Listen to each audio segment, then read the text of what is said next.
আসসালামু আলাইকুম। ঈদ যেহেতু চলে আসছে, ঈদের জন্য এখন থেকেই ড্রেস বানানো শুরু হয়ে গেছে। আর আজকে একটা ডিজাইনার ড্রেস তৈরি করে দেখাচ্ছি।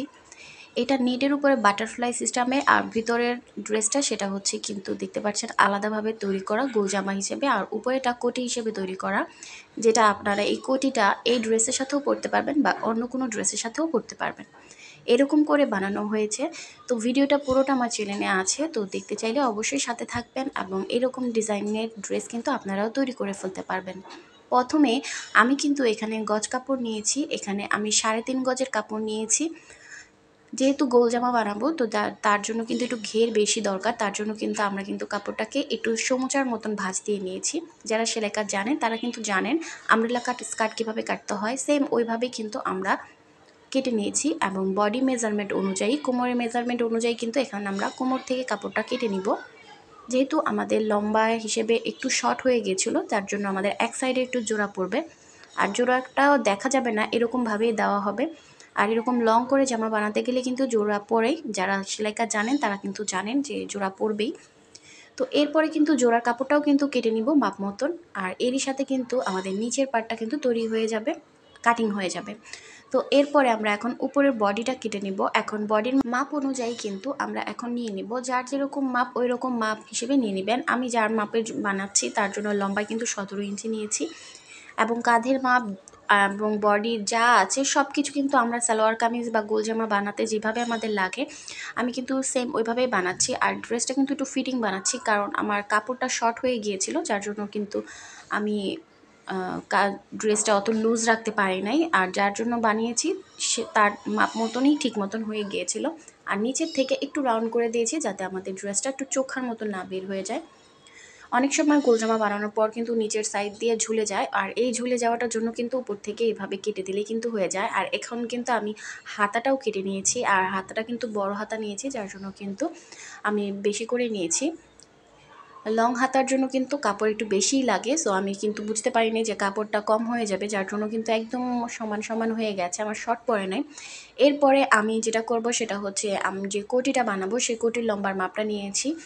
জামার মাপ আর কোটির মাপ সেমই রেখেছি, আর কোটিটাও কিন্তু আমরা তৈরি করব একদম জামার স্টাইলে, জামা যেভাবে বানাই সেম ওইভাবেই থাকবে।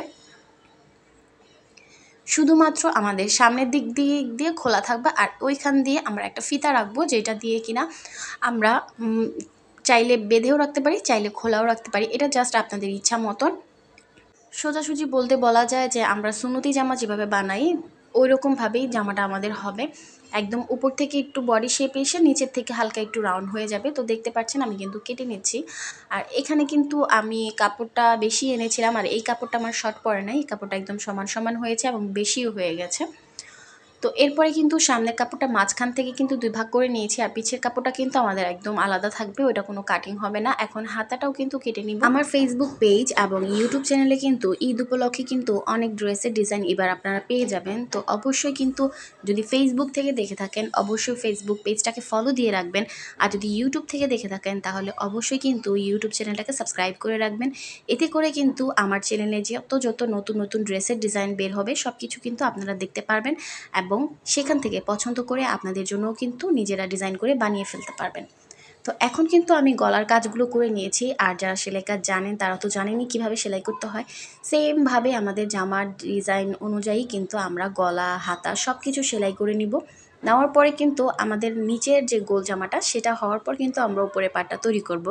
আর দেখতে পাচ্ছেন যেহেতু এই কাপড়টা একটু সাইড দিকে সুতা বেরিয়ে যাচ্ছিলো, যার জন্য কিন্তু আমি সাইডটা কিন্তু একটু ভেঙে তারপর কিন্তু মুড়িয়ে সেলাই করে দিচ্ছিলাম, এতে করে কিন্তু আমাদের সেলাইটা টেকসই হয়।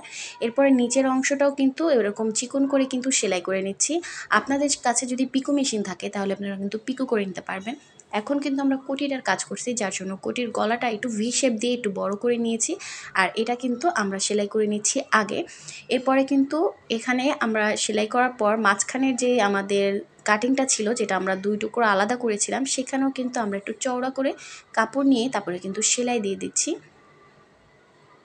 এই জায়গাটা আমাদের খোলাই থাকবে, আর হাতার উপরটাও কিন্তু এভাবে মুড়ে ভেঙে দিচ্ছি, যেহেতু এটা হচ্ছে একটু নেটের উপরে কাজ করা, তো যার জন্য এখান থেকে সুতা ছিঁড়ে বা খুলে যেতে পারে, এর জন্য ওই হিসেবেই কিন্তু কাজগুলো করা। আর হাতাটাও কিন্তু সেলাই করে নিয়েছি। এখন হাতা এবং জামার যে পাটটা সেটা কিন্তু একসাথে জোড়া লাগিয়ে এখন ফিটিং অনুযায়ী চাইলে এটা ফিটিংও রাখতে পারেন, চাইলে আপনারা লুজও রাখতে পারেন, এটা আপনাদের ইচ্ছা মতো। এরপর সাইডটা কিন্তু সেলাই করে, আর এরই সাথে দেখতে পাচ্ছেন আমাদের ড্রেসটা কিন্তু তৈরি হয়ে গেছে। যেহেতু এটা আমার গায়ের মাপের না, তার জন্য কিন্তু আমি পরে দেখাতে পারলাম না। আর ড্রেসের সৌন্দর্য কিন্তু পরার পরেই বোঝা যায়। তো এখন বুঝতে পারছেন যে কিভাবে তৈরি করেছি। সবাই সুস্থ থাকবেন, ভালো থাকবেন, আল্লাহ হাফেজ।